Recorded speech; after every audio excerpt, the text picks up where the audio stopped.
나는 전남 장흥의 바닷마을 사초리에서 태어났다. 방파제 끝에 서면 바다는 늘 검푸른 대야처럼 보였고 파도가 들이칠 때마다 돌담의 조개 껍질이 잘게 울렸다.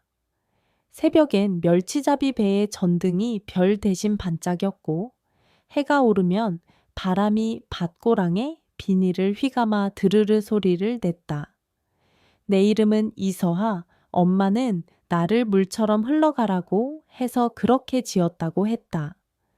나는 그 이름이 마음에 들었다. 흘러간다는 건 오래 붙들고 울지 않아도 된다는 뜻 같았다. 아버지는 일찍 바다에서 돌아오지 못했다. 어머니는 작은 횟집에서 설거지를 하며 나를 키웠다. 우리 집엔 늘 흰 개 한 마리가 있었다. 할머니가 살아 계실 때부터 키우던 진돗개 혈통이라 했다. 내가 18살 되던 해 그 흰 개는 새끼를 4마리 낳았는데 유독 작고 조용한 암컷 하나가 유난히 내 바짓단만 따라다녔다.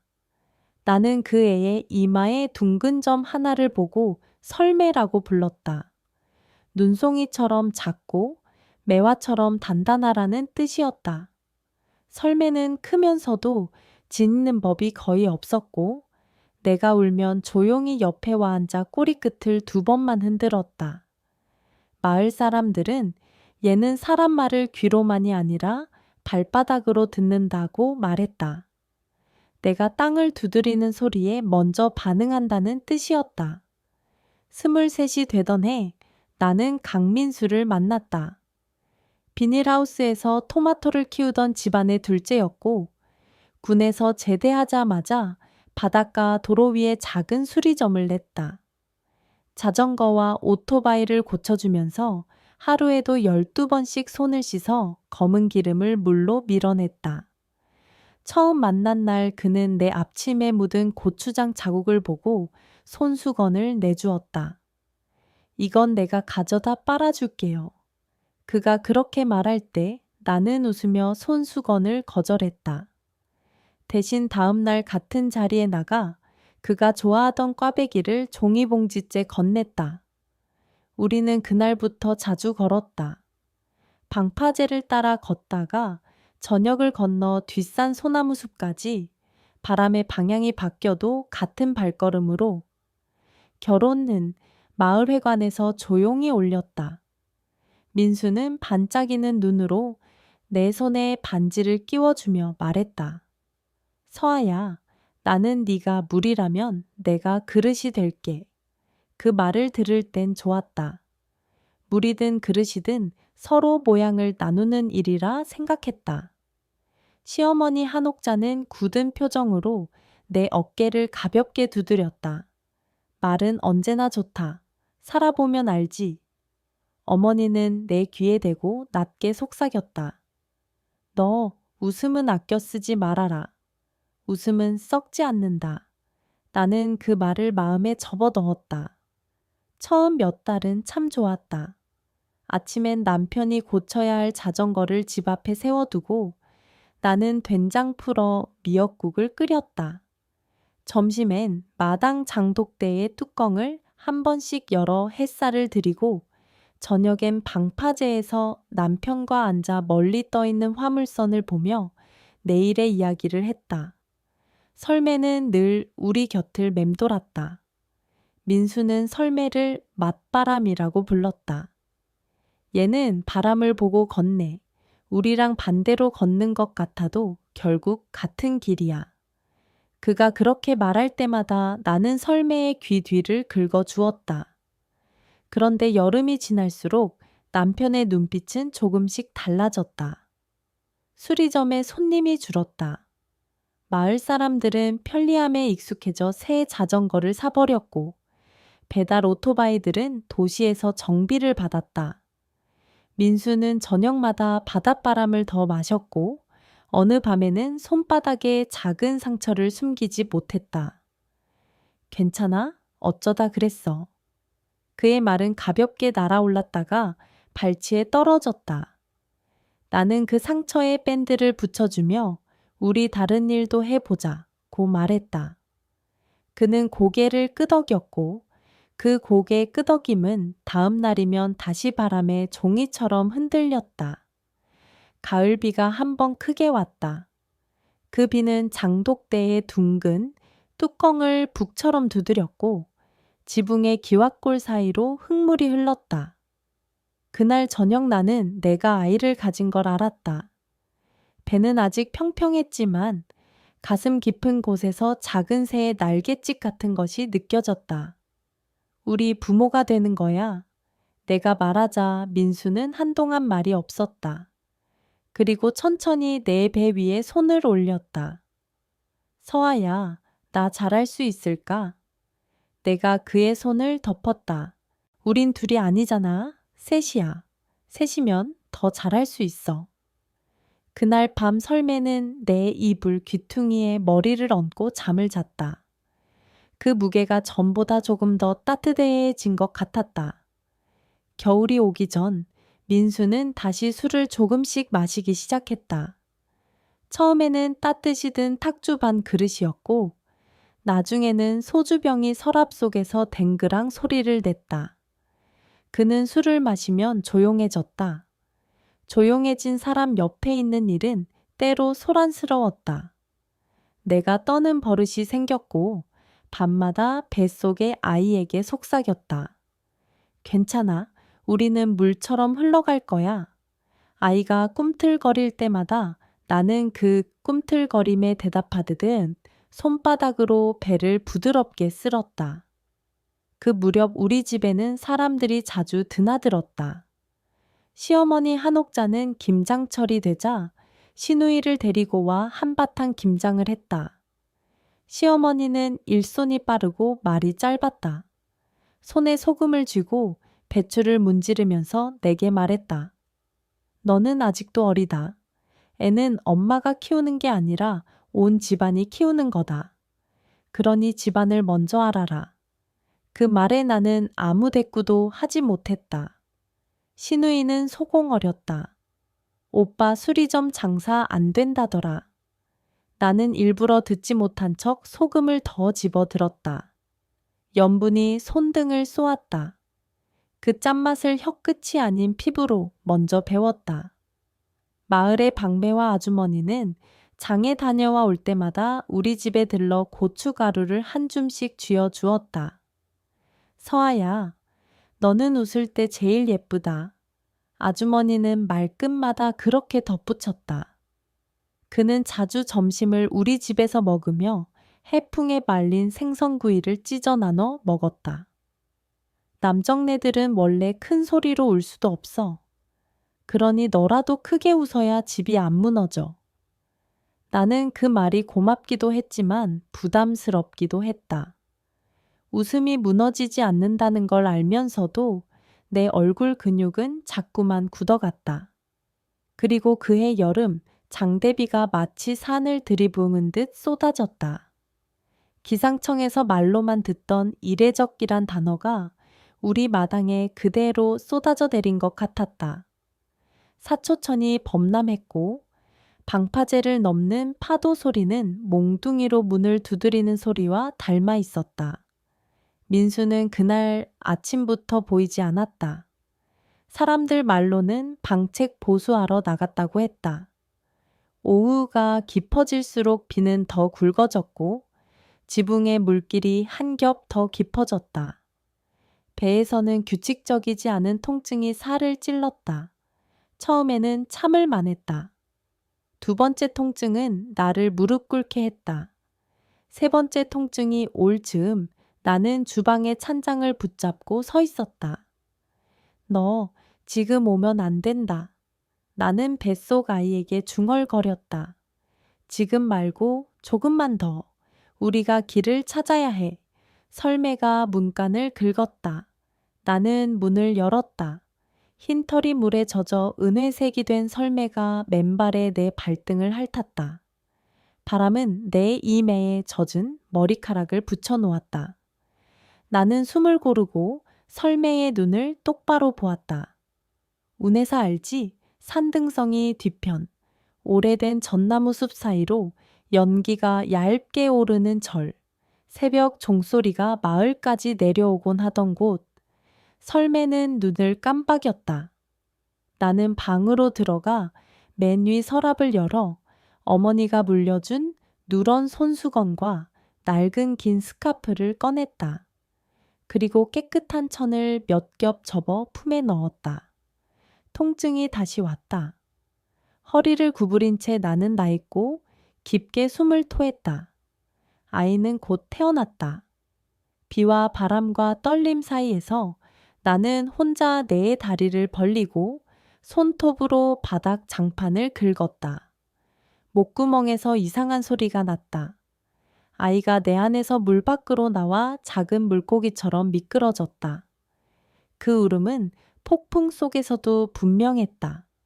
나는 그대로 아이를 가슴에 올렸다. 내 젖가슴이 화끈거렸고 눈에서 뜨거운 물이 쏟아졌다.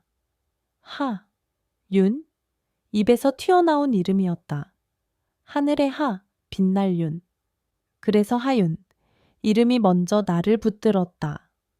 나는 아이를 깨끗한 천으로 감싸고 스카프로 조심스레 몸에 묶었다.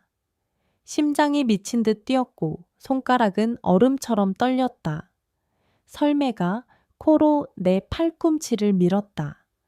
나는 그 애의 등에 천을 넓게 펴고 해부학 책에서 본 그림을 떠올리듯 끈을 대각선으로 돌려 매듭을 지었다. 아이의 얼굴이 설매의 어깨 쪽으로 오도록, 혹여라도 물이 들어가지 않도록, 코와 입이 막히지 않도록. 매듭을 3번, 4번, 5번 지으며 손가락 끝에 피가 통하지 않는 느낌이 들었지만 멈추지 않았다. 설매야. 내가 낮게 말했다. 종소리를 찾아 종각 앞에 가 스님을 불러. 설매는 한 번 짖었다. 비속으로 그 소리가 사라지는 걸 나는 듣지 않았다. 대신 설매의 눈빛을 봤다. 그림자 같은 결심이 있었다. 문을 열자 바람이 몸을 밀쳤다. 설매가 낮은 자세로 몸을 내밀고 바깥으로 나갔다. 아이가 잠깐 울음을 터뜨렸다가 잠잠해졌다. 내가 괜찮아? 라고 말하기도 전에 그 소리는 비와 함께 씻겨 나갔다. 설매는 흙탕물 가득 찬 골목을 헤엄치듯 건넜다. 나는 문지방에 주저앉아 뺨을 움켜쥐었다. 사방이 소리로 가득 찼다. 빗물, 기왓장, 뒤채의 대나무, 냄비 뚜껑, 그리고 내 심장. 시간은 길게 늘어나다가 어느 순간 통째로 끊겼다. 나는 그 끊어진 조각 사이로 어머니 얼굴을 떠올렸다. 웃음은 썩지 않는다. 어머니 목소리가 빗속에도 사라지지 않았다. 어느 순간 멀리서 둔탁한 종소리가 들렸다. 1번, 2번, 3번, 그리고 멈추지 않았다. 그 소리는 비에 젖은 천 위로 천천히 내려앉아 나를 일으켰다. 나는 부축도 없이 벌떡 일어나 대문을 열고 밖으로 나갔다. 빗줄기가 억수같이 얼굴을 때렸다. 눈을 제대로 뜰 수가 없었지만 나는 산을 향해 울음을 터뜨렸다.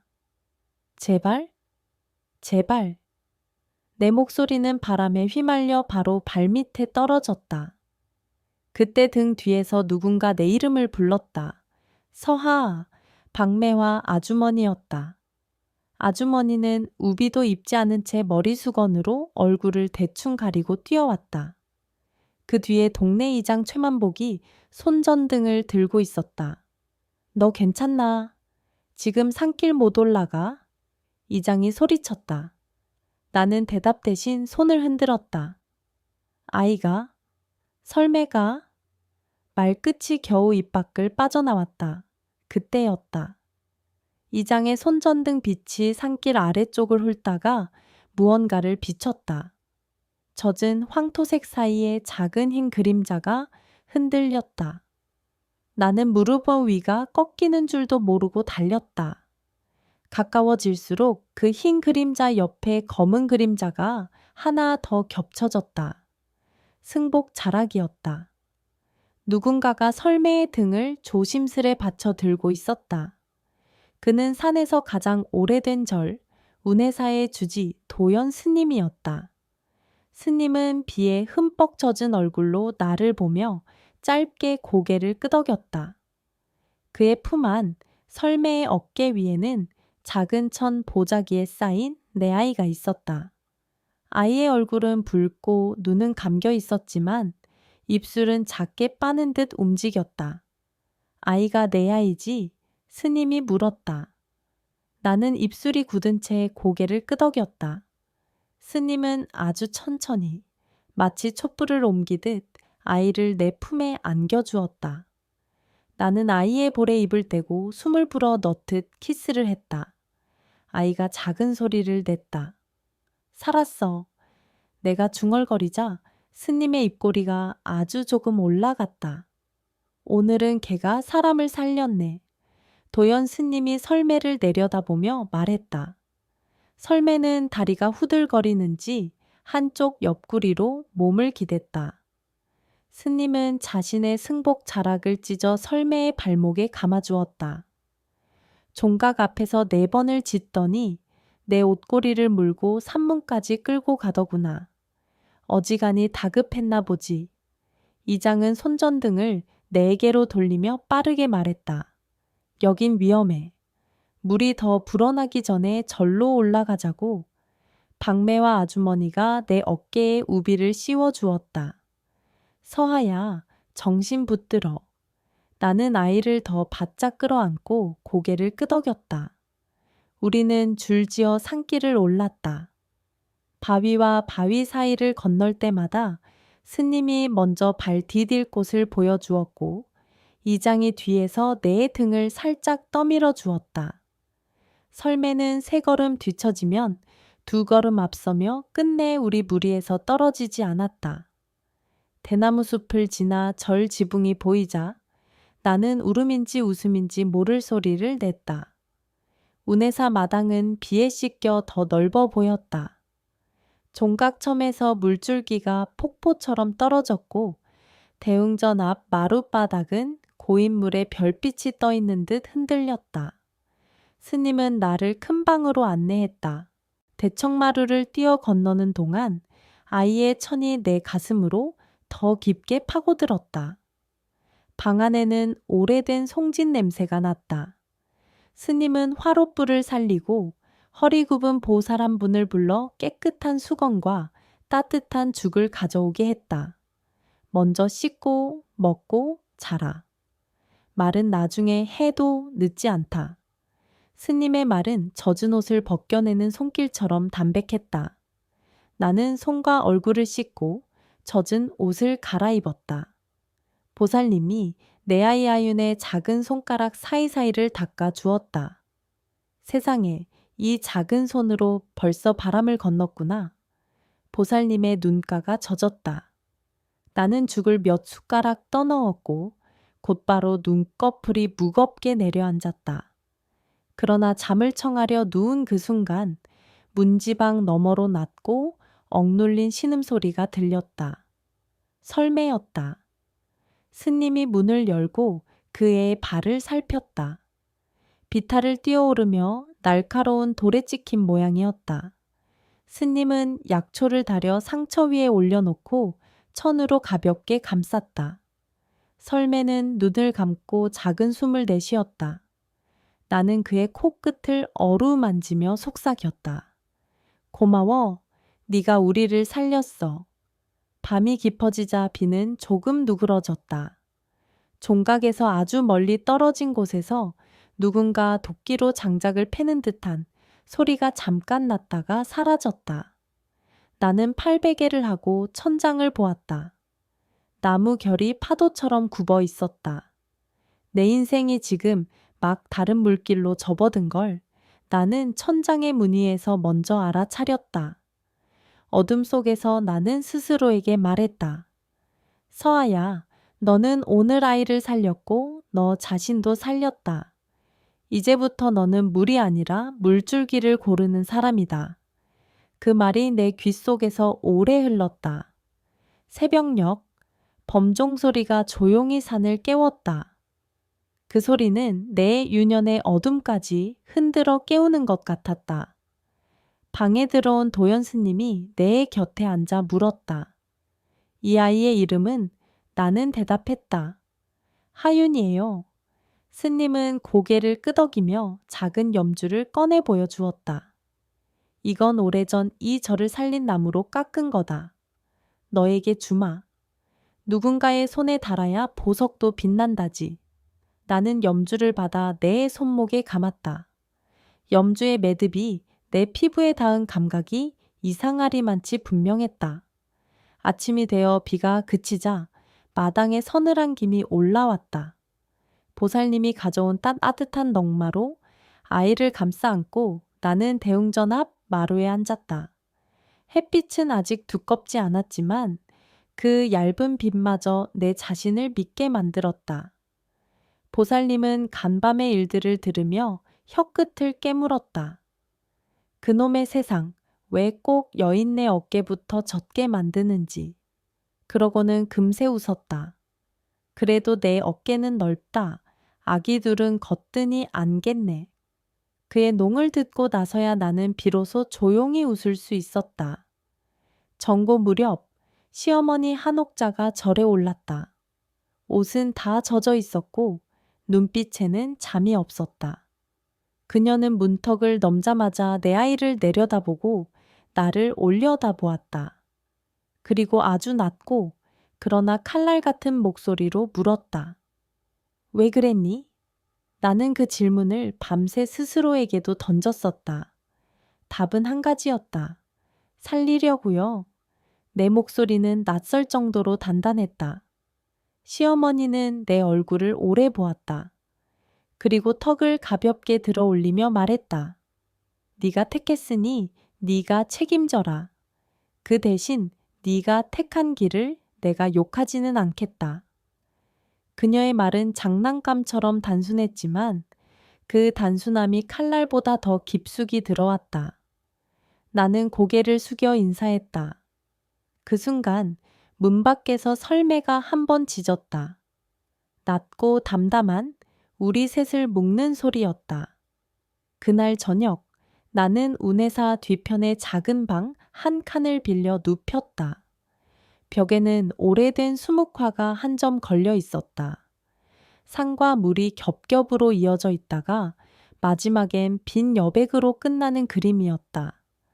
나는 그 여백이 처음엔 무서웠다. 아무것도 없는 것 같아서.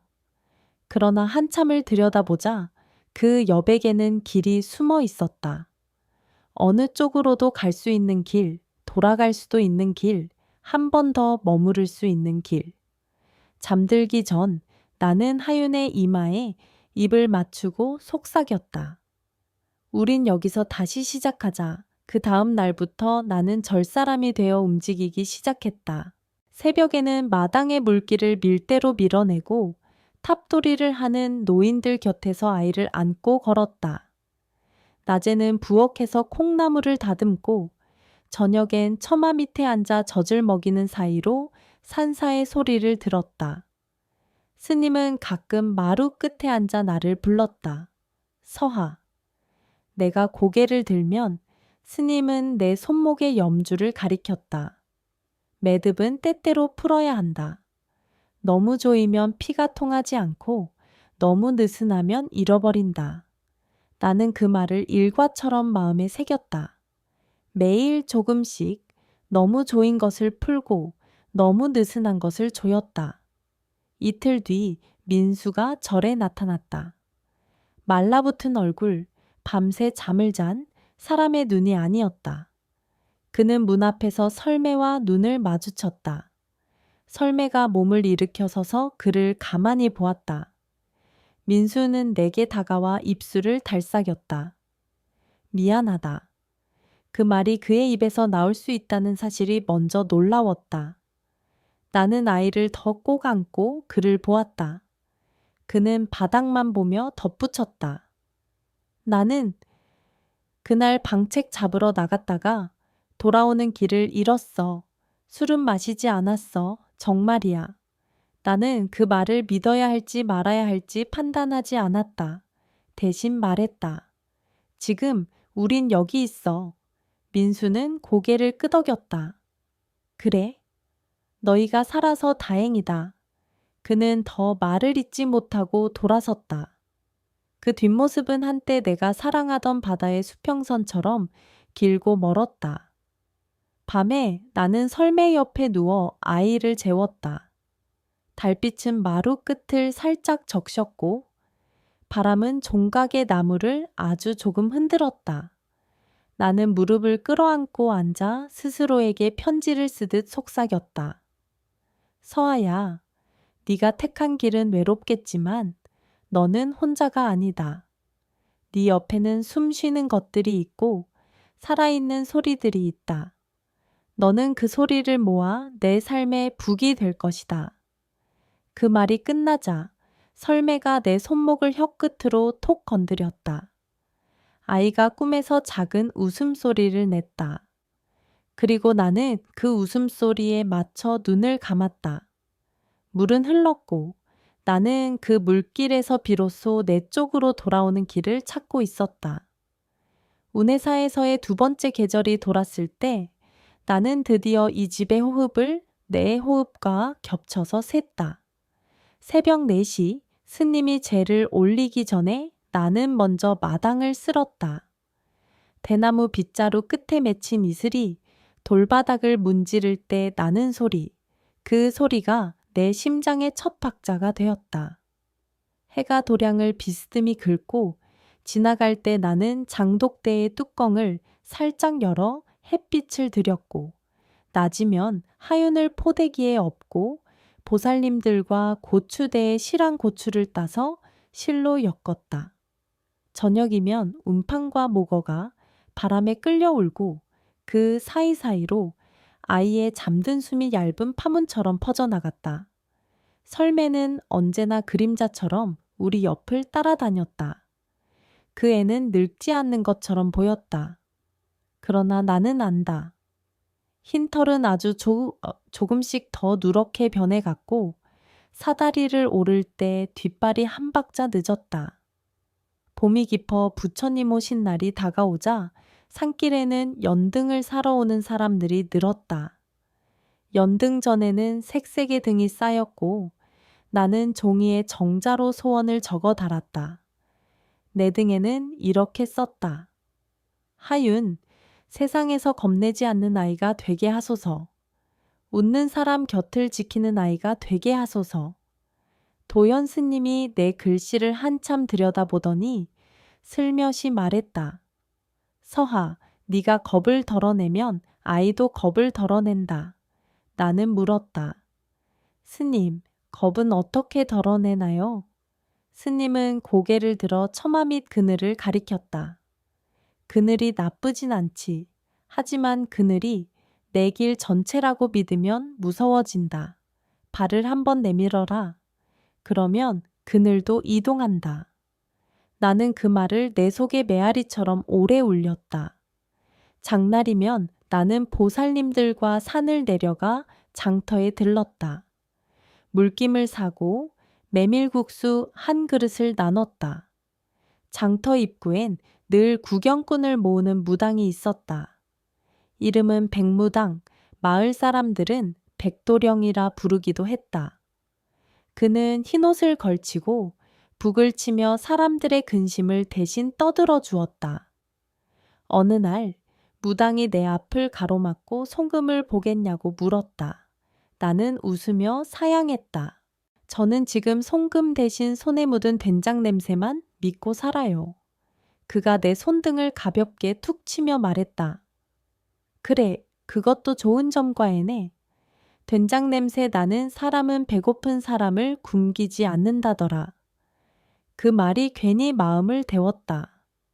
하지만 잔잔한 날만 있는 건 아니었다. 장터의 끝쪽에서 민수의 사촌이라는 이가 내 앞을 막아섰다. 이름은 최문영, 나보다 2살 위였다.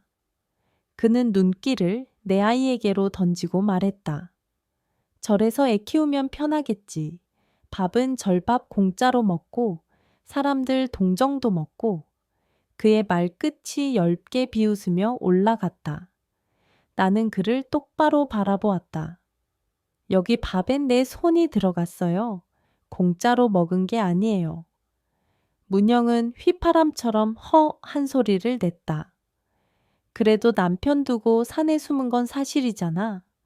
그의 말에 심장이 한번 내려앉았다가 다시 올라왔다. 나는 짧게 말했다. 나는 숨으러 올라온 게 아니라 살리려고 올라왔어요.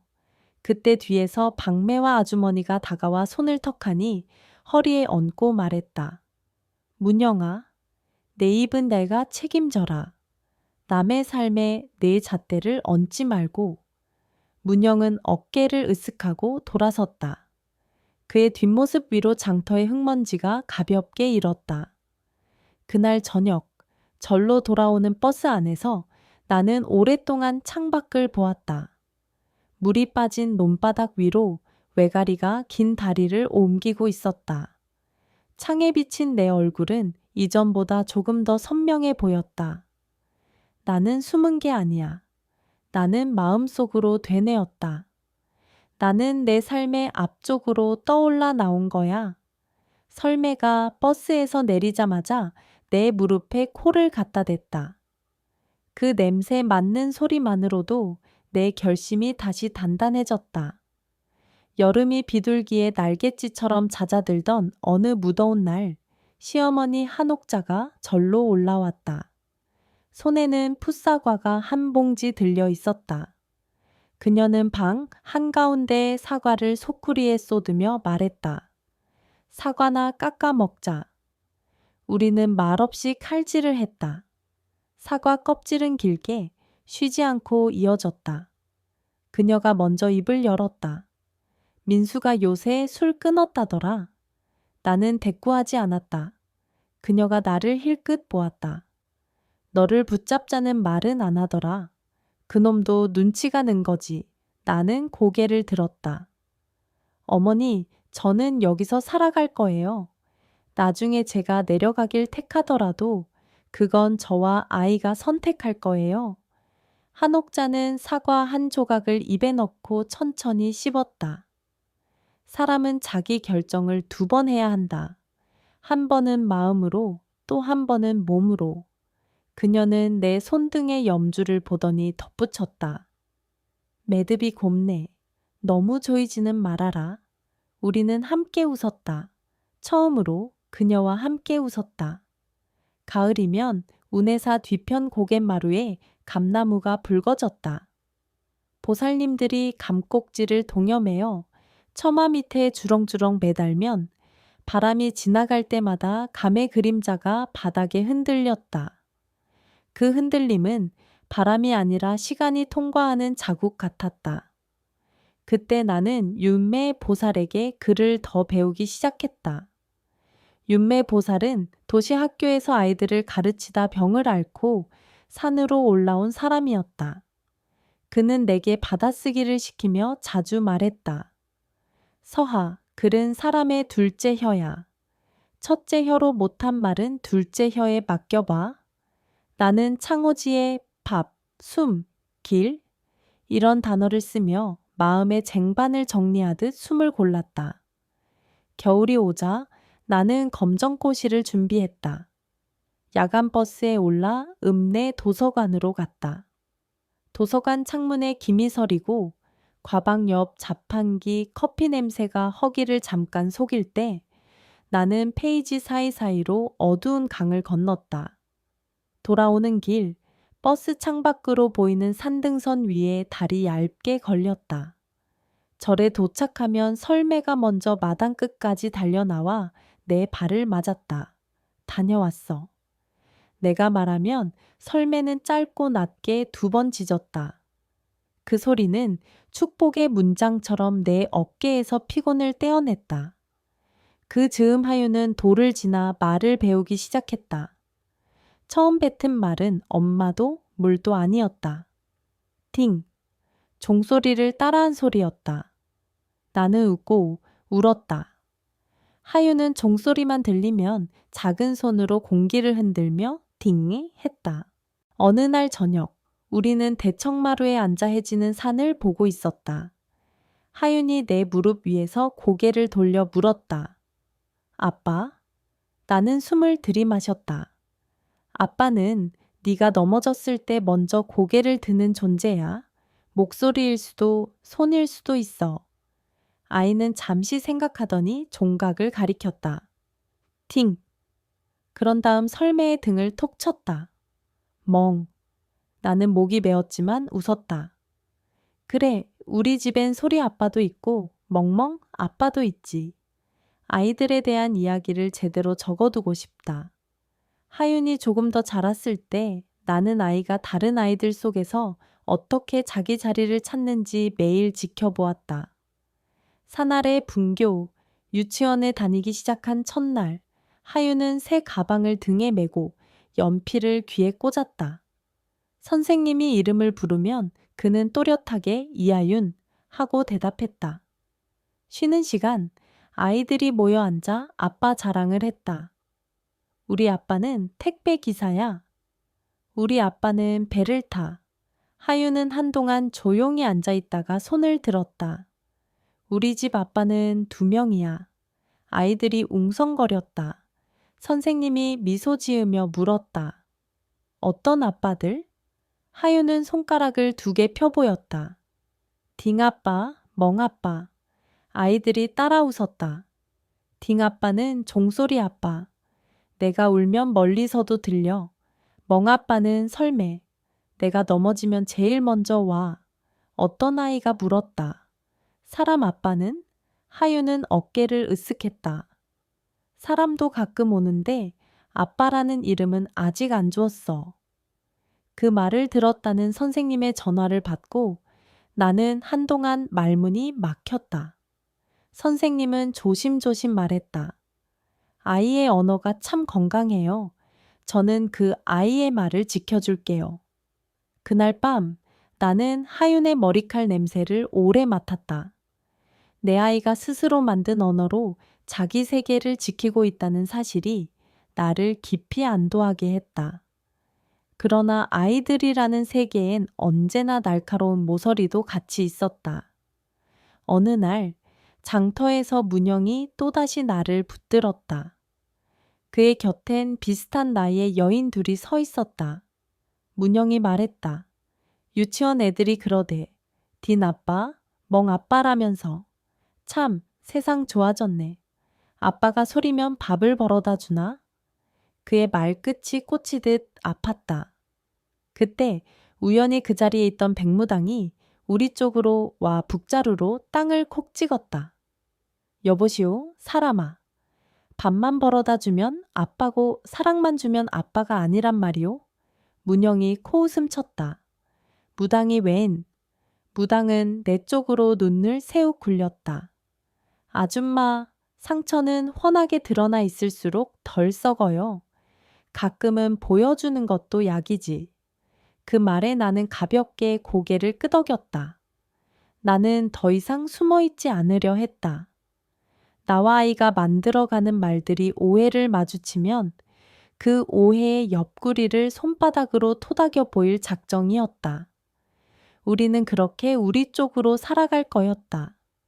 겨울이 다시 오고 눈이 첫 잎사귀처럼 얇게 지붕 위에 내려앉은 날, 절에 응급한 일이 생겼다. 마을 아래 사는 홀로 노인 채만복 이장이 산에서 나무하러 갔다가 눈길에 미끄러져 꼼짝 못하고 누워있다는 연락이었다. 스님은 나를 보며 짧게 말했다. 설매와 같이 가자. 우리는 눈길을 헤치며 산으로 올랐다. 바스락거리는 눈소리와 우리의 숨이 겹쳤다. 설매는 앞장을 섰다. 때때로 멈춰 뒤를 확인하고 다시 길을 냄새로 더듬었다. 얼마 가지 않아 눈더미 사이에서 낮게 신음하는 소리가 났다. 이장이었다. 괜찮으시오? 스님이 묻자 이장이 이를 악물고 말했다. 허리, 꼼짝이 안 해. 스님이 나에게 수건을 달라고 했다. 우리는 눈을 헤쳐 자리를 만들고 스님은 나뭇가지를 모아가니 들것을 만들었다. 설매는 이장의 장화를 핥으며 불안하게 낑낑거렸다. 우리는 들것에 이장을 눕히고 천천히 산을 내려왔다. 절에 도착하자 보살님들이 뜨거운 물과 이불을 준비했다. 의사가 도착해 엑스레이를 찍어보니 다행히 큰 골절은 아니었다. 이장은 혼잣말처럼 말했다. 걔가 먼저 날 찾았지. 흰 게 설매지. 나는 고개를 끄덕였다. 그래, 설매야. 이장은 설매의 머리를 쓰다듬었다. 사람은 가끔 길을 잃고 개는 가끔 길을 기억하는가 보다. 그의 말에 절 사람들은 잠시 조용해졌다. 그 일을 계기로 주말이면 학생 자원봉사자들이 절에 올라와 설매와 함께 산길을 순찰했다. 우리는 그 활동을 멍멍수호대라고 불렀다. 아이들은 노인정까지 길을 쓸고 경사가 급한 곳에는 노끈을 묶어 손잡이를 만들었다. 하윤도 꼬맹이 마스크를 쓰고 작은 빗자루로 길을 쓸었다. 어느 날 한 여자아이가 하윤에게 물었다. 너희 집엔 왜 아빠가 없어? 하윤이 잠시 멈춰서더니 손에 쥔 빗자루를 들어 노끈으로 만든 손잡이를 가리켰다. 봐, 이거. 사람들 넘어지지 말라고 잡는 거야. 우리 집 아빠들은 이런 거야. 잡으면 안 넘어지게 해. 아이가 고개를 끄덕였다. 아, 그러면 많을수록 좋겠다. 하윤이 웃었다. 응, 많을수록 좋지. 나는 그 광경을 멀리서 보며 눈썹 사이에 모였던 주름이 조금 풀리는 걸 느꼈다. 봄, 나는 마침내 검정고시에 합격했다. 스님과 보살님들, 박매와 아주머니, 그리고 시어머니까지 축하하러 절에 올랐다. 대청마루에 돗자리를 펴고 우리는 김밥을 싸고 나물무침에 들기름을 떨어뜨려 먹었다. 스님이 시큰둥한 표정으로 염장이 덜 된 장아찌를 집더니 말했다. 이제부터는 너 이름으로 무언가를 해보거라. 한 옥자가 옆에서 거들었다. 사람의 바다는 바깥에도 있지만 집 안에도 있다. 네가 배를 띄울 곳을 정해라. 나는 큰 숨을 쉬고 말했다. 사회복지 공부를 해보려 해요. 모두가 고개를 끄덕였다. 박매와 아주머니가 나를 껴안고 말했다. 네가 밥 짓듯 사람도 지어내라. 서아야, 넌 그럴 손이 있어.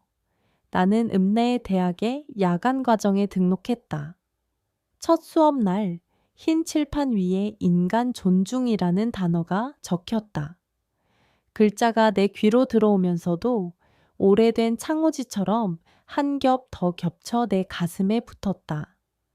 강의가 끝나고 나오는 길, 캠퍼스 벚나무에 갓 올라선 잎들이 전등 아래서 초록빛을 똑똑 떨어뜨렸다.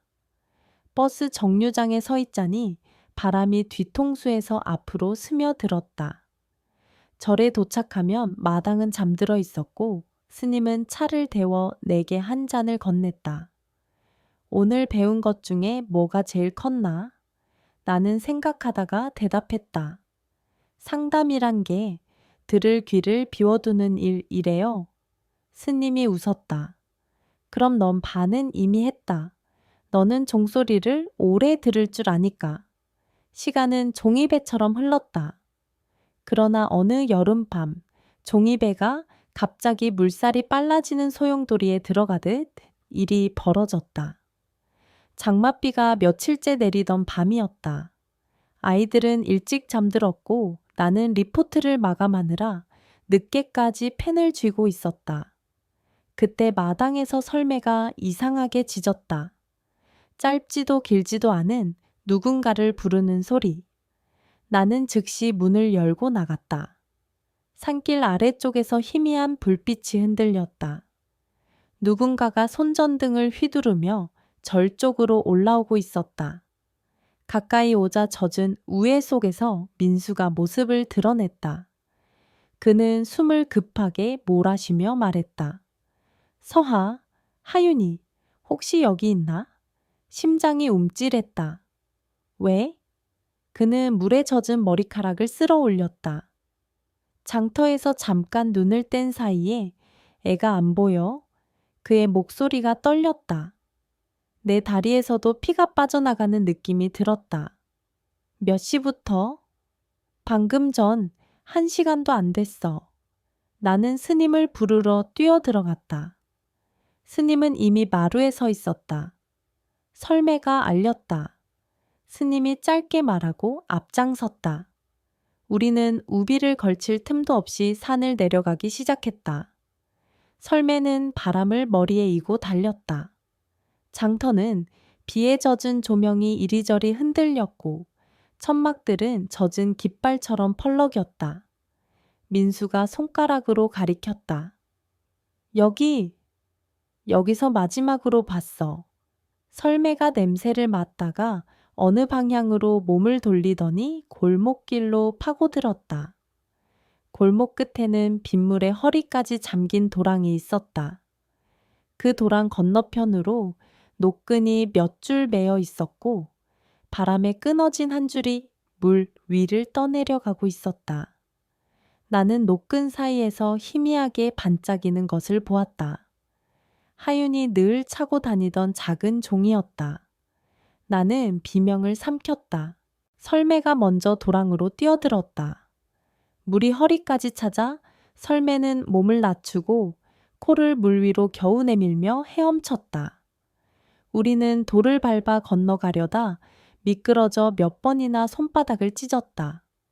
스님이 외쳤다. 설매. 그 순간 어둠 속에서 아이의 울음이 들렸다. 엄마. 그 소리는 작았지만 칼처럼 정확하게 나를 찔렀다. 우리는 소리나는 쪽으로 몸을 던졌다. 빗물 속 가로수와 가로수 사이에 놓인 콘크리트 경계석 및 아이가 쪼그리고 앉아 있었다. 무릎이 긁혀 피가 묻어 있었고 입술은 파랬다. 설매가 아이에게 앞발을 올리고 몸으로 비를 맞고 있었다. 나는 경계석을 들어 올리려 했지만 무거웠다. 스님과 민수가 함께 힘을 대자 돌이 조금 들렸다. 그 틈 사이로 나는 아이를 끌어냈다. 아이가 내 목을 끌어안았다. 엄마. 그 한마디에 다리가 풀려 바닥에 주저앉을 뻔했다. 민수는 뒤늦게 숨을 몰아쉬며 말했다. 미안해. 잠깐만 다른 데 보고. 그의 말은 비에 젖어 제대로 모양을 갖추지 못했다. 스님이 그의 어깨를 잡았다. 지금은 사과보다 다묘다. 우리는 아이를 안고 절로 돌아왔다. 보살님들이 뜨거운 물과 수건을 준비했다. 아이의 상처를 씻기고 생강차를 데워 먹였다. 한옥자도 소식을 듣고 달려왔다. 그녀는 우는 것도 잊은 사람처럼 입술을 앙다물었다가 아이의 발을 쓰다듬으며 낮게 말했다. 살아있어줘서 고맙다. 밤이 깊어 조용해졌을 때 나는 마루에 앉아 설매의 몸을 닦아 주었다. 설매는 그제야 몸을 한번 크게 떨어 물을 털었다.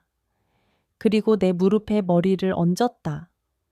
나는 그 애의 숨이 조금 거칠어진 걸 그날 처음 알아차렸다. 불길한 예감이 발등에서부터 천천히 올라왔다. 그 사건 이후 민수는 며칠 동안 절 근처에서 머물며 아이를 보고 갔다. 그는 말수가 줄었고 술 냄새는 나지 않았다. 한 번은 마루 끝에 앉아 조용히 말했다. 서아야, 나 제대로 살아보려고 한다.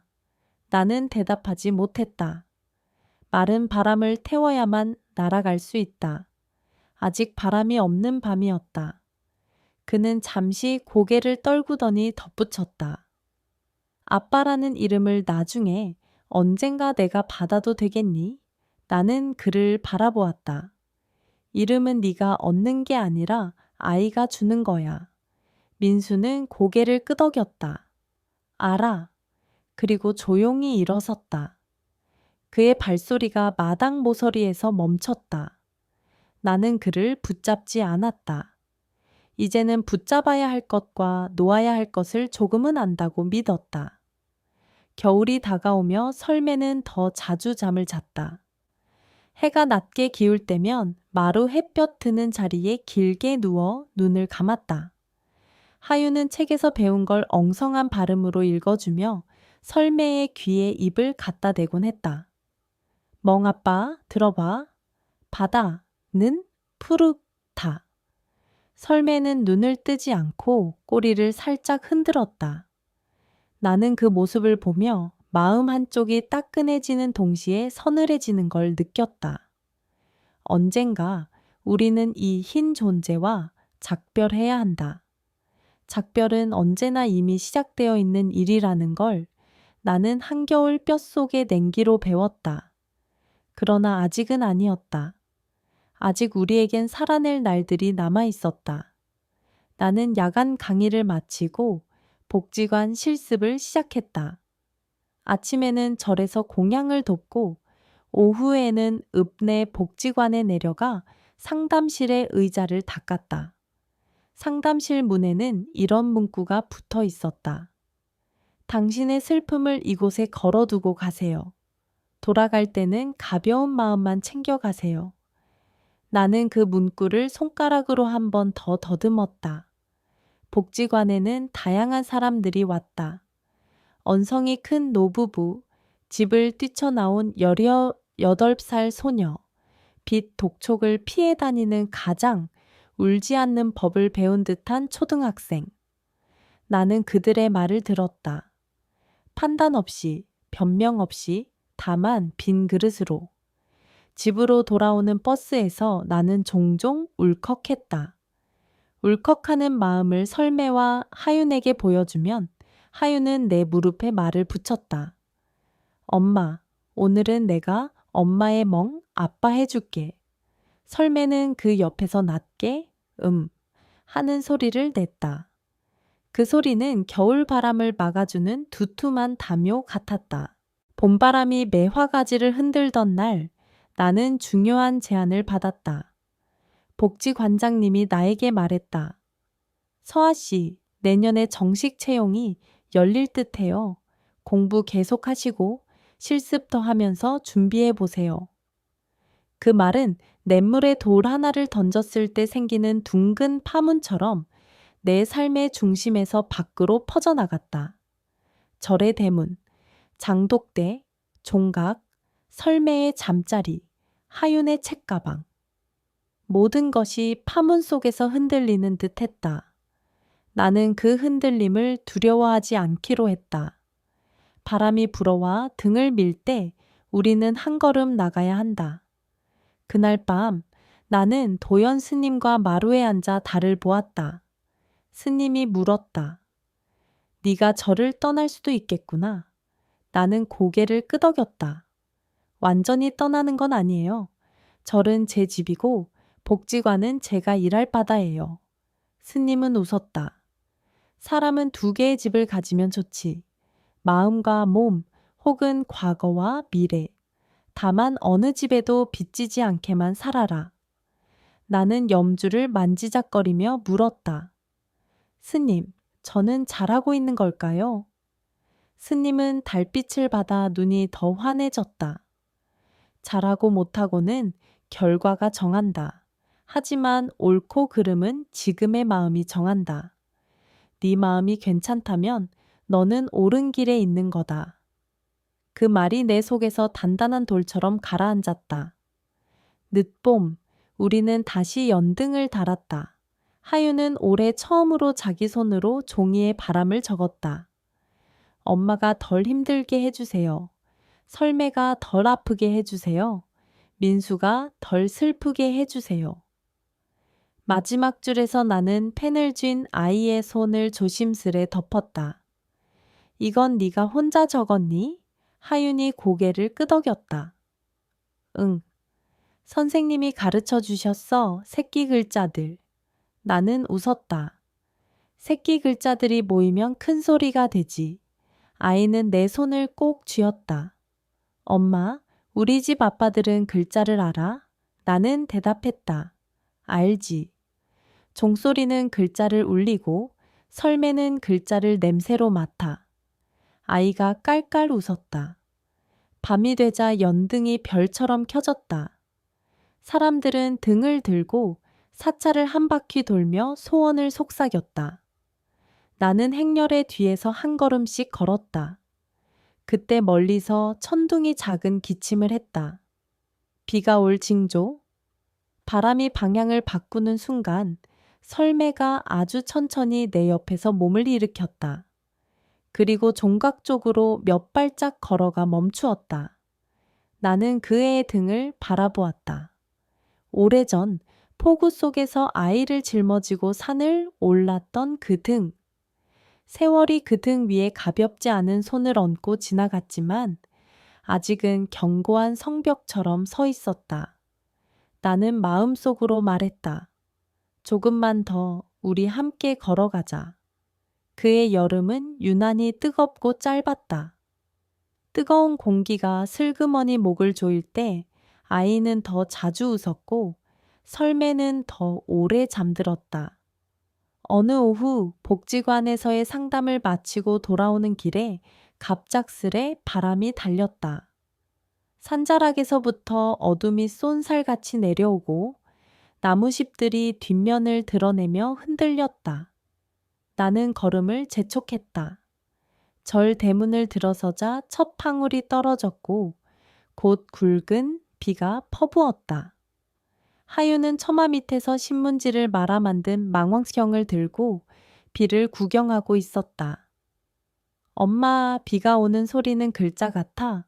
수많은 점들이 막 내리는 글자. 나는 아이를 끌어안았다. 그 글자를 우리 둘째 혀로 읽어보자. 우리는 비가 쓰는 문장을 함께 들었다. 그 문장엔 살다라는 동사가 아주 많이 들어있는 것 같았다. 밤의 한가운데 나는 문득 잠에서 깼다. 바람이 그쳤고 빗소리도 멎었다. 이상하리만큼 조용했다. 그 조용함 속에서 작은 헐떡임이 들렸다. 설매였다. 나는 일어나 등을 쓸어내렸다. 숨이 가빴다. 눈빛은 여전히 맑았지만 숨결이 산을 하나 넘고 오는 것처럼 길었다. 나는 낮게 속삭였다. 괜찮아? 여긴 집이야. 설매가 눈을 깜박였다. 먼 하늘에서 아주 늦은 별 하나가 떨어지는 소리를 누가 작은 종으로 눌러준다면 바로 그런 소리일 것 같았다. 나는 설매의 머리를 무릎에 얹히게 하고 밤을 새웠다. 내 허벅지 위에서 그의 천이 꾸준히 파도처럼 흘렀다. 새벽 범종이 울릴 즈음 설매의 숨은 다시 고르게 돌아왔다. 나는 그제야 가만히 눈을 감았다.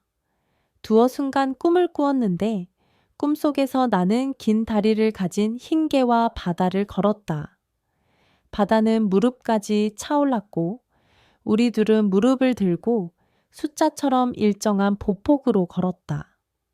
멀리서 누군가 부르는 소리가 들렸다. 뒤돌아보니 아이가 등불을 들고 있었다. 등불 위에 작은 글자들이 날개처럼 펼쳐져 있었다. 깨어나서 한참 동안 나는 꿈과 현실의 경계에 앉아 있었다. 경계는 언제나 가느다랗고 그러나 우리가 가장 오래 머무르는 자리라는 걸 나는 그날 알았다. 나는 이제 안다. 우리 집엔 아빠가 둘이라는 아이의 말이 틀리지 않다는 걸. 종소리 아빠는 멀리서도 마음을 크게 울려 흔들어주고 멍멍 아빠는 가까이에서 몸으로 길을 열어준다. 둘 다 없이 자라는 아이들이 얼마나 많은가. 우리는 어쩌면 남들과 다른 방식으로 충분을 배워가는 중인지도 모른다. 사람들의 시선은 여전히 날아왔다가 날아가고 소문은 만들어졌다가 지워지지만 우리 집 안에서만큼은 문장들이 서로를 지탱한다. 살렸다, 건넜다, 기다렸다, 웃었다 같은 동사들이 장독대처럼 줄지어 서 있다. 그리고 나는 다음 계절에 내가 해야 할 일을 안다. 공부를 더하고 복지관에 시험을 준비하고 절과 마을 사이의 길을 더 단단히 다지는 일, 설매의 숨을 귀에 대고 듣고 하윤의 새로운 단어를 손바닥에 받아 적는 일, 내가 두 번째로 내릴 결정을 마음이 아니라 몸으로 옮기는 일. 어느 밤 스님이 내게 물었다. 서아야, 이제 너는 어디로 가고 싶으냐? 나는 대답했다. 스님, 저는 멀리 가지 않겠습니다. 다만 깊어지고 싶어요. 같은 자리에 있어도 더 깊어지는 사람, 물길이 나를 데려가는 곳이 아니라 내가 물길을 정하는 사람. 스님은 오래 웃었다. 그러면 됐다. 바람이 사너리를 문질러 소리를 낼 때 나는 다시 염주의 매듭을 만진다. 너무 조이지도 너무 느슨하지도 않게 설매가 조용히 내 발등에 턱을 얹는다. 하윤이 졸린 눈을 비비며 속삭인다. 엄마, 오늘은 내가 딩 아빠한테 편지 쓸래. 나는 종이를 꺼내 아이에게 건넨다. 아이는 작은 글씨로 쓴다. 딩 아빠, 늘 멀리서도 들려줘서 고마워요. 내일도 우리 집을 깨워주세요. 그 편지를 종각 아래 돌틈에 끼우고 돌아오는 길, 나는 생각한다. 우리에게 내일이 있다는 건 오늘 우리가 서로에게 소리가 되어준다는 증거라는 걸. 그리고 그 소리는 우리가 길을 잃었을 때 다시 시작할 수 있는 출발선이 되어준다는 걸. 연등이 꺼지고 새들이 우는 새벽, 나는 마음속으로 조용히 답한다. 그래, 내일도 우리 시작하자. 가을이 깊어지던 해, 나는 드디어 복지사 자격증 시험을 치르고 합격 통지를 받았다. 읍내 복지관의 작은 사무실에 내 이름이 적힌 명패가 놓였을 때 나는 한참 동안 그것을 쓰다듬었다. 누군가는 이름 석자를 평생 팔아 밥을 짓고 누군가는 이름을 바꿔가며 숨을 도모한다. 나는 내 이름으로 누군가의 숨을 덜 무겁게 만들고 싶었다. 아침엔 절에서 공양을 돕고 낮에는 복지관으로 내려갔다. 종일 사람들의 말을 듣고 서류를 쓰고 현장을 뛰다 해가 지면 다시 산을 올라왔다. 내 하루는 2개의 계단으로 이루어졌고 그 계단의 난간을 설매와 하윤 그리고 종소리가 바꾸어가며 잡아주었다. 복지관 마당에는 늘 바람이 돌았다. 민원창구 옆 코끼리 화분 밑엔 아이들이 숨겨놓은 껌종이가 수두룩했다. 상담실 문을 열면 미지근한 마루 냄새와 커피 향이 섞여 들어왔다. 내 책상 위엔 노란 포스트잇이 늘 뗐다 붙었다. 최노인 방문, 학교 연계 회의, 긴급 지원 심사. 하루에 할 일들이 내 손목에 염주 알처럼 한 알 한 알 굴러갔다. 나는 배운 대로 귀를 비워두고 듣기를 했다. 말의 첫 단추를 잘 끼우면 마지막 단추는 상대가 스스로 채우게 마련이었다. 어느 날 작은 체구의 여자가 문을 밀고 들어왔다. 아이 손을 끌고 있었다. 여자는 의자 끝에만 앉아 내 눈을 피했다. 가끔 남편이 그녀가 어눌하게 말을 꺼냈다. 나는 물컵을 밀어주고 고개를 끄덕였다. 그녀는 종이컵을 양손으로 감싼 채 한참을 울었다. 제가 잘 못해서 그런가 봐요. 그녀가 말했다. 그 말은 내 오래된 어둠을 건드렸다. 나는 조심스레 말했다. 사람이 누군가에게 상처를 주는 건 누군가가 상처받을 짓을 해서가 아니에요. 상처 주는 사람이 상처를 선택했기 때문이에요. 그녀는 내 얼굴을 처음으로 똑바로 보았다. 내 말이 옳다나 그르다나 따질 겨를 없이 우리는 잠시 서로의 눈을 붙들었다. 그녀의 눈에 내 옛날이 비쳤고 내 눈에 그녀의 내일이 흐릿하게 떠올랐다. 점심시간에 복지관 뒤뜰로 나가면 벽돌담 위로 감이 불게 이거 있었다. 나는 거기서 전화를 받았다. 그날도 스님에게서 전화가 왔다. 서아야, 오늘 저녁 공양 늦어도 된다. 하윤이 숙제가 있다더라. 스님의 목소리는 대청마루 아래 고양이 발자국처럼 부드러웠다. 전화를 끊고 돌아서는 길에 누군가 내 이름을 불렀다. 서하 씨. 돌아보니 시어머니 한옥자가 서 있었다. 손엔 보자기 싼 도시락을 들고 있었다. 점심 이거나 먹고 가. 나는 놀라 도시락을 받았다. 뚜껑을 열자 보리밥, 무나물, 마늘종 볶음, 그리고 멸치조림이 가지런했다. 요새 네가 밥은 제 시간에 먹는지 자꾸 궁금하더라. 그녀의 말은 예전보다 훨씬 가벼운 돌처럼 내 가슴에 톡 떨어졌다. 어머니, 고마워요. 내가 말하자 그녀는 쑥스러운 듯 코웃음을 쳤다. 엉뚱한데 고맙단 말은 쓰지 말고 체력이나 챙겨라.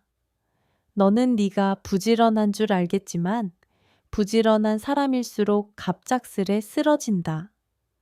그날 저녁 절로 올라오는데 상하늘이 유난히 길었다. 처마 밑에 앉은 설매가 내 발소리를 듣고 천천히 일어섰다. 예전 같으면 마당 절반쯤을 달려 나왔을 그가 이제는 세 걸음만 나와 내 앞에서 멈췄다. 눈빛은 여전히 장난기가 있었지만 호흡은 잔잔한 파도 대신 조금 거친 물결 같았다. 나는 그 등을 두 손으로 감싸 안았다. 오늘은 나도 조금 느리게 걸을게. 설매는 눈을 한번 크게 감았다가 뜨고 내 다리에 머리를 세욱 비볐다. 우리는 그렇게 마당 끝까지 가벼운 그림자처럼 걸었다. 하윤은 어느새 초등학교에 들어갔다. 아이는 학교와 절, 복지관과 마을 사이를 자유롭게 오갔다. 종일 배움으로 늦게 돌아오는 날이면 내 책상에 흔들리는 글씨로 적힌 쪽지를 남겼다. 엄마, 국어 받아쓰기 100점, 딩 아빠에게도 말해줘. 그 쪽지는 가끔 우스꽝스러운 별과 눈물 모양으로 장식되어 있었다. 학교에서 아버지 참여 수업이 열린다는 공지가 온 날, 하윤은 오래 생각하더니 물었다. 엄마, 그날 멍아빠랑 딩 아빠 둘 다 오면 안 돼. 나는 웃으며 아이의 머리칼을 쓸어 올렸다.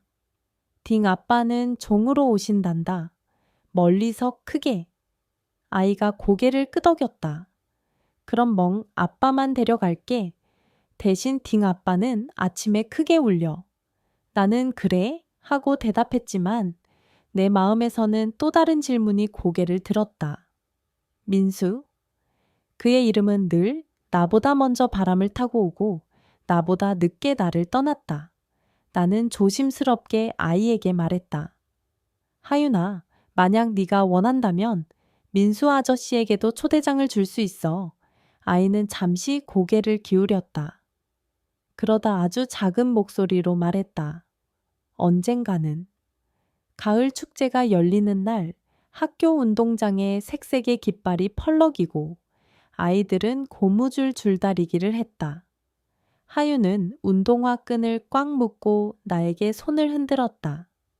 그 순간 뒤에서 낮고 낯익은 목소리가 들렸다. 서하. 뒤돌아보니 민수가 서 있었다. 놀라 초대장은 아직 하고 말하려는데 그가 먼저 말했다. 학교에 붙은 공지 보고 멀리서만 보고 가려고. 그는 손에 작은 종 하나를 들고 있었다. 이건 하윤에게. 은색 울림이 날카롭지 않게 감긴 작은 종이었다. 종소리 아빠를 늘 데리고 다닐 수 있게. 그의 말에 나는 엇갈린 감정을 느꼈다. 고맙고 미안하고 경계되고 또 한편으로는 낯선 위로. 나는 종을 받아들고 고개를 끄덕였다. 고마워. 그날 경기 중간 쉬는 시간에 하윤이 운동장 끝에서 민수를 보았다. 아이는 한참 동안 그를 가만히 바라보더니 슬쩍 손을 들어 흔들었다. 민수는 어색하고도 꼭 다문 입술로 아주 작게 웃었다. 둘 사이엔 말보다 바람이 더 많이 오갔다. 집으로 돌아오는 길 하윤이 말했다. 그 사람은 나한테 아직 이름을 못 받았어. 나는 대답하지 않았다. 아이는 덧붙였다. 근데 나중엔 줄 수도 있을 것 같아. 바람이 낙엽을 한 장 아이 발끝에 가져왔다. 겨울이 오자 설매의 걸음은 눈 위에 더 깊은 자국을 남겼다. 한 번은 마루에 누워 우리 숨을 가쁘게 몰아쉬길래 나는 스님과 함께 읍내 수의사를 불러 진찰을 받았다. 나이 든 개에게 오는 병들이 한꺼번에 왔네요. 수의사는 차분히 말했다. 약을 건네며 무리하지 않게 너무 추운 곳은 피하고 너무 젖지 않게 돌봐달라고 당부했다. 나는 약 봉지를 품에 넣었다. 밤마다 나는 설매의 귀에 조용히 말했다. 괜찮아. 너는 우리를 이미 살렸어. 그거면 평생을 산 거야. 설매는 눈을 감고 꼬리를 2번 아주 느리게 흔들었다. 어느 날 밤 절에 늦은 손님들이 올라왔다. 서울에서 온 등산객들이 길을 잃고 어둠 속을 헤매다가 겨우 절을 찾아온 것이었다. 스님은 따뜻한 차를 내고 보살님들은 젖은 옷을 말렸다. 그중 한 청년이 말했다. 산속에서 소리가 들렸어요. 사람 소리가 아니라 개 짖는 소리. 그 소리 따라오니까 여기였어요. 모두의 시선이 동시에 설매에게로 향했다. 설매는 일어나지도 않고 눈만 깜박였다. 그날 새벽 등산객들이 내려가려는데 산 안개가 짙었다. 스님이 망설이는 사이 설매가 천천히 일어나 문 앞에 섰다. 나는 말렸다. 오늘은 쉬어야 해. 그러나 설매는 딱 한 번 대답하듯 또 낮게 짖었다. 그리고 안개 속으로 들어가 길을 걸었다. 우리는 뒤따랐다. 설매가 멈춰 서서 뒤를 돌아보면 우리도 멈췄다. 설매가 다시 걸으면 우리도 걸었다. 안개는 길을 잘 내주지 않았지만 설매는 길을 잘 기억했다. 산문까지 내려왔을 때 청년이 설매의 머리를 2 손으로 감싸쥐고 말했다. 고마워요. 설매는 고개를 아주 조금 틀었다. 마치 이제 집으로 돌아가도 되겠다는 신호처럼. 그날 저녁 설매는 종각 아래 그늘짐에서 긴 숨을 내쉬고 잠들었다. 그리고 겨울 깊은 어느 날 밤이었다. 눈이 고요하게 내렸다. 나는 마루를 쓸고 방으로 들어오다가 문득 발걸음을 멈췄다. 종각 쪽에서 아주 희미한 신음 같은 소리가 들렸다. 심장이 먼저 반응했다. 나는 외투도 챙기지 못하고 달려나갔다. 종각 아래 설매가 누워 있었다. 숨은 고르고 눈은 반쯤 감겨 있었지만 그 눈동자는 더 이상 나를 오래 붙들지 않았다. 설매야. 내가 무릎을 꿇고 불렀다. 설매는 내 목소리를 따라 눈을 한번 크게 떴다. 내 얼굴을 천천히 훑더니 시선을 종각 위로 올렸다. 그리고 아주 작게 거의 들리지 않을 정도로 웁 하는 소리를 냈다. 그 소리는 평생의 마지막 모음 같았다. 나는 그의 머리를 내 무릎에 올리고 손등으로 그의 눈가를 문질렀다. 하윤이 스님의 방에서 숙제를 하다가 뛰어나왔다. 엄마, 아이는 입술을 깨물었다. 스님도 달려와 우리 곁에 앉았다. 서아야. 그 한마디에 모든 말이 들어있었다. 그 밤 종은 울리지 않았다. 대신 하얀 눈이 조용히 울렸다. 새벽이 오자 스님은 종을 4번 울렸다. 그건 이 절에 내려오는 약속이었다. 태어남과 머물과 떠남과 남은 이들을 위해 마을 사람들은 하나둘 절로 올라왔다. 박매와 아주머니는 붉은 목도리를 하고 와서 설매의 발을 한 번씩 쓰다듬었다. 너, 내 소문을 얼마나 많이 물고 가졌는지 알지?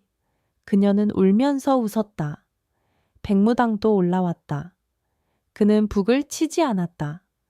대신 흰 천을 설매의 몸 위에 조심스럽게 덮고 내게 말없이 고개를 숙였다. 이장 최만복은 입술을 달달 떨며 말했다. 눈 쌓인 날 내가 길 잃었을 때 네가 먼저 날 찾았지. 고맙다. 흰거사. 우리는 사찰 뒤 큰 전나무 옆에 조그만 자리를 골랐다. 설매가 늘 낮잠을 자던 자리였다. 땅은 얼어 있었지만 많은 손이 모이면 땅도 금방 숨을 돌렸다. 스님이 작은 돌에 글자를 새겼다. 설매, 길을 기억한 자. 나는 더 이상 눈물이 나오지 않았다. 눈물은 이미 밤새 살아 움직이는 것들과 함께 흘러갔고 내 안엔 따뜻한 여백이 남아 있었다. 하유는 양손으로 작은 종을 들고 서 있었다. 아이가 종을 한번 울렸다. 맑은 소리가 사너리를 돌아 다시 우리에게로 돌아왔다. 아이가 말했다. 멍아빠, 잘 다녀와. 바람이 아이의 머리칼을 스쳤다. 사치구제를 지내는 날, 대웅전의 은은한 향 냄새가 가득했다. 나는 하윤과 함께 마룻바닥에 무릎을 붙이고 앉았다. 스님은 짧게 법문을 했다. 살아생전 남긴 발자국이 이 산에 남아 우리를 길에서 크게 벗어나지 않게 했습니다. 남은 우리는 그 발자국 옆에 우리의 발자국을 포개는 일만 하면 됩니다. 의식이 끝나고 스님은 작은 상자 하나를 내게 건넸다. 열어보니 설매의 목줄에서 떼어낸 작은 가죽 조각과 흙이 조금 들어 있었다. 이건 네가 가지고 있어라. 나는 상자를 품에 넣었다. 그 무게는 가벼웠지만 어딘가에서 내 중심을 끌어당겼다. 설매가 떠난 뒤 집은 예전보다 조용해졌다. 하지만 이상하게도 그 조용함은 공허가 아니었다. 낯선 침묵이 아니라 익숙한 숨 같은 것이 집 안을 돌았다. 밤마다 듣던 설매의 발톱 소리는 없어졌지만 나는 그 소리의 빈자리를 딩 하고 울리는 종소리로 메웠다. 하유는 잠들기 전 작은 은종을 3번 울렸다. 멍 아빠한테 잘 자라고 말해. 아이는 그렇게 말하곤 했다. 나는 아이의 이마에 입을 맞추며 답했다. 그래, 잘 자. 겨울이 끝나가던 어느 날 복지관에서 뜻밖의 얼굴을 만났다. 문영이었다. 예전처럼 비웃는 웃음은 없었다. 그는 창구 앞에 서서 서류 한 장을 들고 있었다. 어머니가 좀 편찮으셔. 그가 말했다. 당뇨 합병증이 와서 집에서도 돌보기 버거워. 그의 목소리는 천천히 갈라졌다. 예전에 그의 말은 누군가를 베던 칼날 같았는데 오늘의 말은 스스로에게 일정한 벌을 주는 매질 같았다. 나는 고개를 끄덕이며 안내문을 건넸다. 요양보호사 지원 절차부터 같이 보죠. 그는 한숨을 쉬었다. 서하. 예전에 했던 말들 다 거둔다.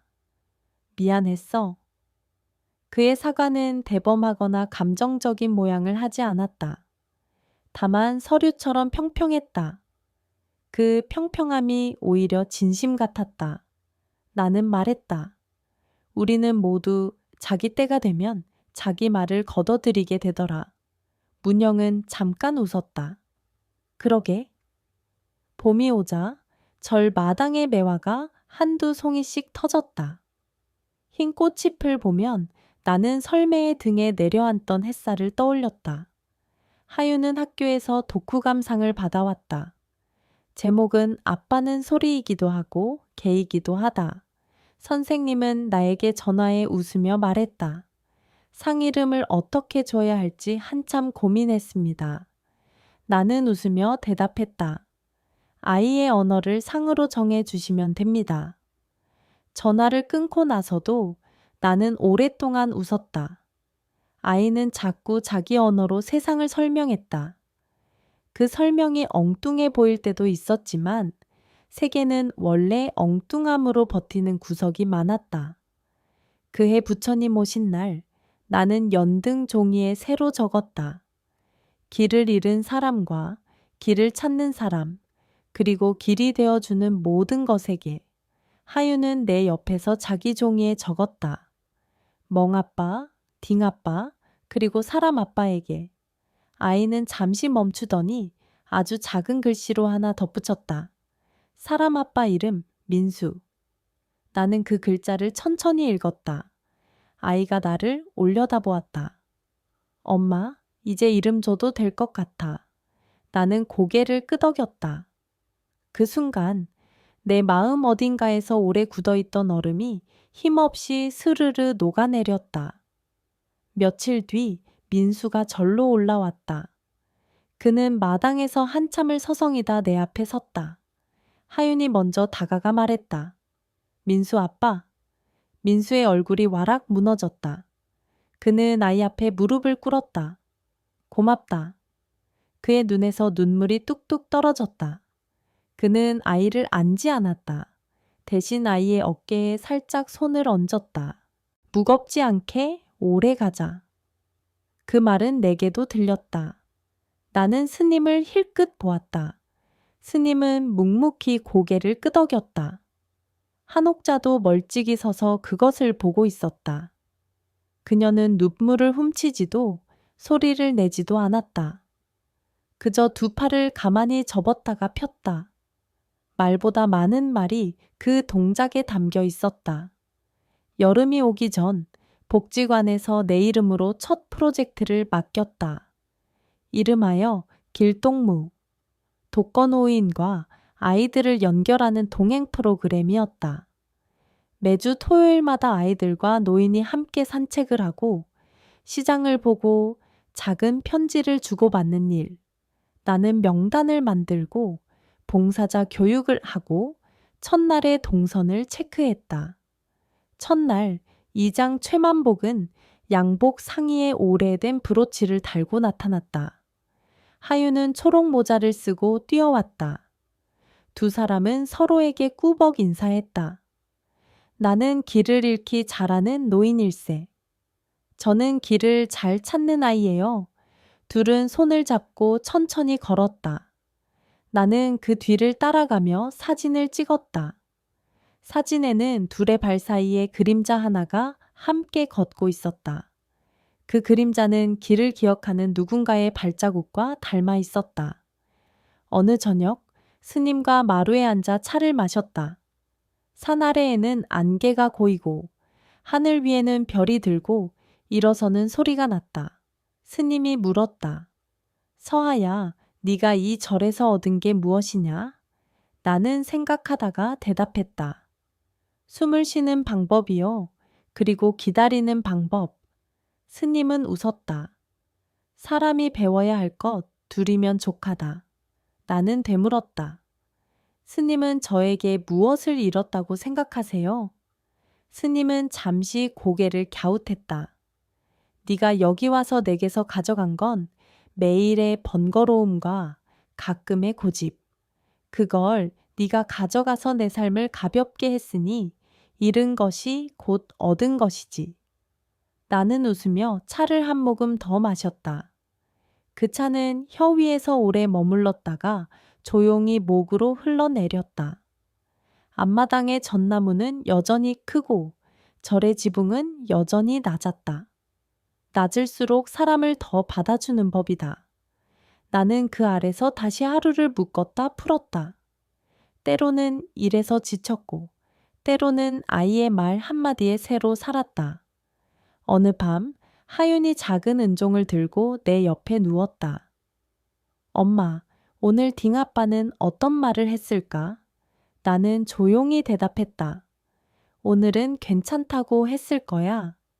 너도 나도 충분히 잘하고 있다고. 아이가 고개를 끄덕였다. 그럼 멍아빠는? 나는 웃었다. 아마 너한테 코를 대고 말없이 같이 누웠겠지.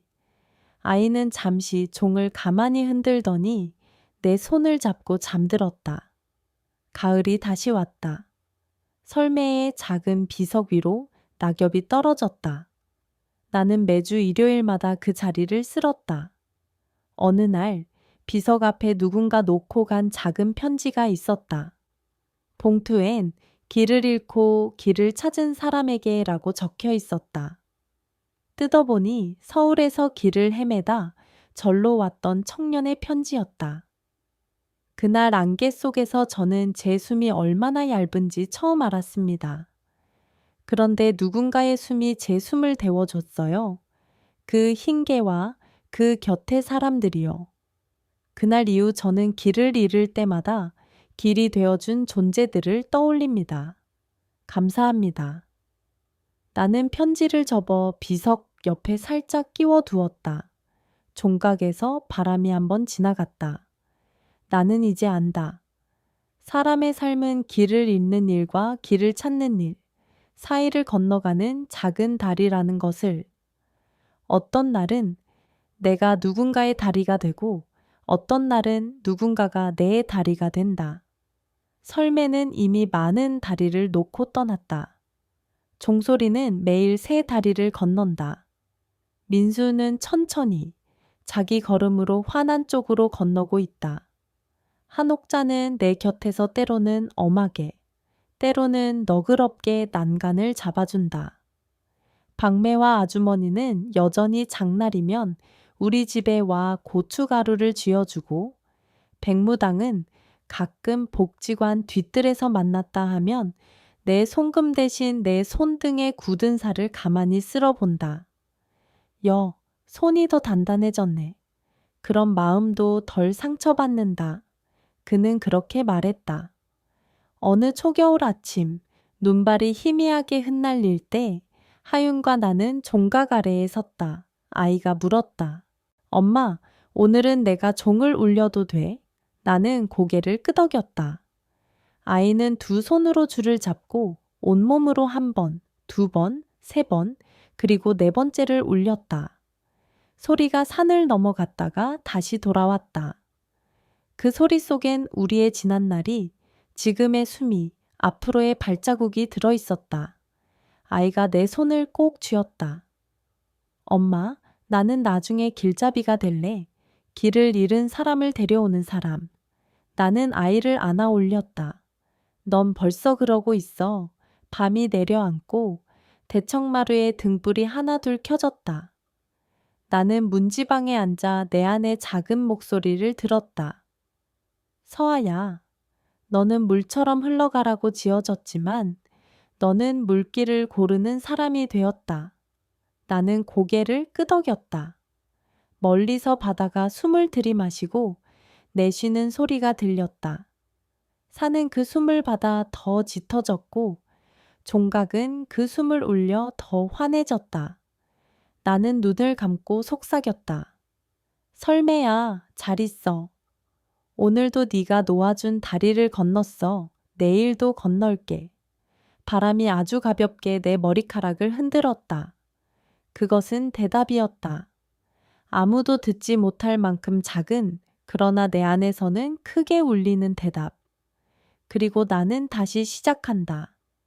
내일 아침에도 마당을 쓸고 장독대의 뚜껑을 열고 복지관으로 내려가 사람들의 말을 들을 것이다. 아이는 학교에 가서 새 단어를 배워올 것이다.